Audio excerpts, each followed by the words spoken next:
Thank you everyone for coming. Really a pleasure to see this plaque dedicated, and more importantly the scholarship that goes along with it. You all have had the experience of sleeping 4 to a room in a conference because you can't afford to get a hotel room by yourself. And I go around with Paula to a lot of conferences, and I know that she was really passionate about the experience you get at these things, and that it was an area that needed more support. And I can't think of a better way to remember her. I was saying earlier, I cleaned out my house because I'm moving out of state, and this is pretty much one of the last things that came out of the house. So I think that's appropriate somehow. Thank you. Well, Paula, she was one of the first students I invited into the program with the group, and I was very proud. I was so impressed with her background in research and education. And one of the things that you always get students telling you as a professor or as a teacher is how much they've learned and how much they have acquired. But I do have to say that with Paula, she taught me more than I could ever teach her. And one of the things that I always learn from Paula, no matter how, you know, maybe in pain she was, every time I said to her, "How are you, Paula?" she would turn with a big smile and say, "Oh, I'm doing great." And I'm saying, "Oh, that is so nice." And I'm saying, I can't believe how much she has taught me with her disposition. And there's something she always used to say to me, and I had to write it down so I could remember it, and it was, "Just be happy. Everything is good." You know, she would say, "Everything is good." And because we could see the good side in everything. And to me, that was the best teaching I could get in my life. And I still have it, and I will always carry it with me. So thank you, Paula. Hi. I don't like cameras, but that's okay. You know, as I thought about coming here tonight, and I recently was just working on a course that Paula had developed for me, I think one of the funniest things that I chuckle sometimes when I think about, like, how would Paula respond to this situation, probably with something crass and sarcastic, but it would be so appropriate. You know, I was in the course, and it was funny, I felt like I could almost hear her voice coming through the way that she wrote the overviews or the descriptions for assignments, and you know, and it was just one of those things where it was just by circumstance I happened to be going back into this thing that we had worked on together. But I mean, throughout the whole program here, I mean, she was my partner in almost every project, the person I called or ran to when I was nervous or upset, and she was always, you know, sort of that phrase, "Everything is good," like, you know, "Why are you panicking? Calm down. Like, this is just school, it's not our whole lives," kind of thing, you know. But at certain points, you know, I think we feel as students the tension of, you know, our lives coming together as strangers to begin with, and then the impact that a certain person can have on your life. And as my career advances, it's hard for me not to think of, you know, Paula and I often talk like where we would be. Would we be somewhere together? Could we, like, magically get jobs together? And, you know, or I'll go to Bridgeport and she'll come to Post, or, you know, I'm like always planning a secret job for her.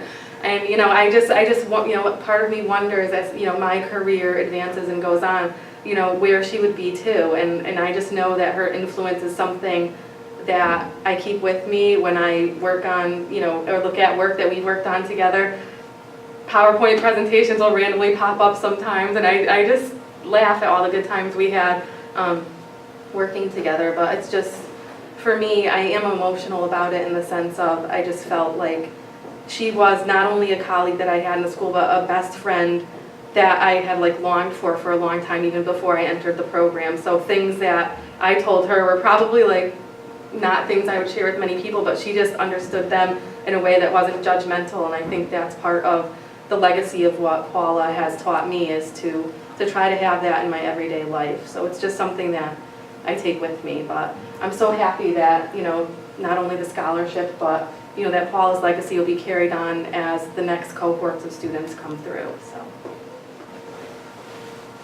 Hello, I was a classmate of Paula's as well, and I just remember talking to her about her illness and how upsetting it was for me at the time, because I'd also experienced cancer in my life, and we shared that, and it was very difficult.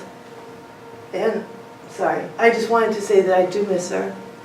And it's been hard, losing a classmate, because we're not in the age where you expect to die. You really don't. And it has been difficult losing her. Well, and this is a great legacy. Thank you. So yeah, I was also a classmate of Paula's, and I dedicated my dissertation to her in her memory because it's true that I wouldn't have gotten through it without her.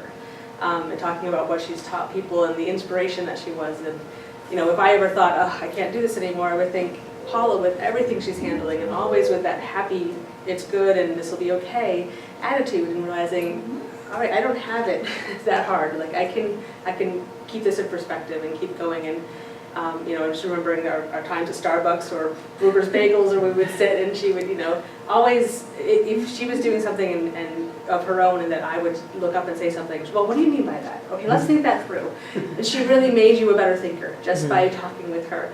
And I greatly miss her as well, and I'm really happy that we're able to give something about her memory to the school. So I too had the fortunate pleasure of being a classmate of Paula's.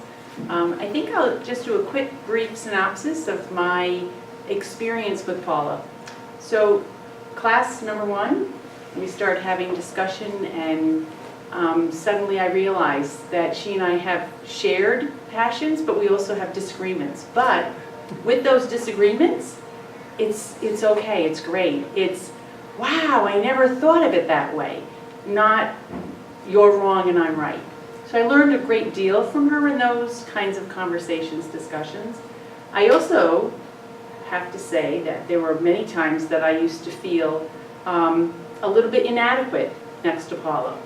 And I recently was looking at email as we were planning today's event, and I have to read the quote that comes off of Sousan's email, because I think it really speaks of Paula. So, a chief event of life is the day in which we have encountered a mind that startled us, by Ralph Waldo Emerson. And Paula, to me, is someone who startled me. And I am thrilled that we have the plaque to honor her. I'm thrilled that we have the scholarship in her name. And but I'm going to go forward and say that I think truly, based on all of her work and her effort through the truly rigorous program that we all experienced, I will forever think of her as Dr. Paula. Yeah. I think that she really did deserve to earn that doctorate degree. Again, a testament to everything we went through in the program together. Really spoke clearly for that. So thank you, Edward, for sharing her with us, and it's really awesome that we're here to do this. I'm here with my computer, and this is a stance that I often saw Paula in, because we would be presenting or we'd be talking, and I do think that, well, I spent a lot of time with Paula. She was my doctoral student, had her in classes. She was my graduate assistant. We had worked together to get her the fellowship at the Graustein Memorial Fund, and so we worked there together. So I don't know, I think I saw her more than you did. And the intellectual curiosity and rigor that we're all speaking about, I mean, it really is a signature of hers. And I do think that we are all much better. The whole program was. She challenged us a lot in class. And she really, she would keep you going. She was so gentle and pleasant in the way that she would do it, but it was a little bit sarcastic, so you didn't really know, like, what was she on about, kind of. And what I can say is that she worked very hard with and for me on my work, on her work.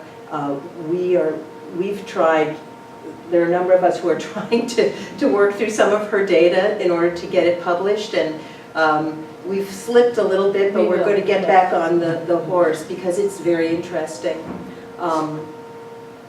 She did love going to conferences, and she really was so just clear about pressing to do that. And she'd come into the office and she'd be like, okay, Sousie, Nero's coming up, here are 2 ideas, and she'd have them sort of sketched out, and we would go from there. So the scholarship really is apropos, and you had talked about it in terms of thinking out of the box, for students who think out of the box, and that's something that I think will really press when it goes forward. The plaque, too, is important, because we do need to remember Paula for all she stood for, and I want to think about other ways that we can kind of incorporate her spirit into our program as we develop it more. So we'll let you know as that goes forward. I had written a poem, and it was before Paula passed, and so I must have given it to her. And it's called For My Angels. I'm not going to make it, but it's called For My Angels. Matthew, Mark, Luke, and John, bless the bed I lay upon, but I beg you, don't exclude those other angels, a different brood. I'm going to start over again. Matthew, Mark, Luke, and John, bless the bed I lay upon, but I beg you, don't exclude those other angels, a different brood. These, my angels, walk in stealth. They give counsel, check my health. Hold my hand, dry my tears, offer insight from their years. Guide me gently, give a boot. Through their efforts, I take root more heartily, a better soul, although I never know the role they've gladly donned and planned and played. For me, it seems that I have made all choices. They are mine alone, works of metal, cloth I've sewn. But often if I stop and wait, I'll feel some movement, hear the gait of someone slinking round the bend, perhaps a foe, perhaps a friend.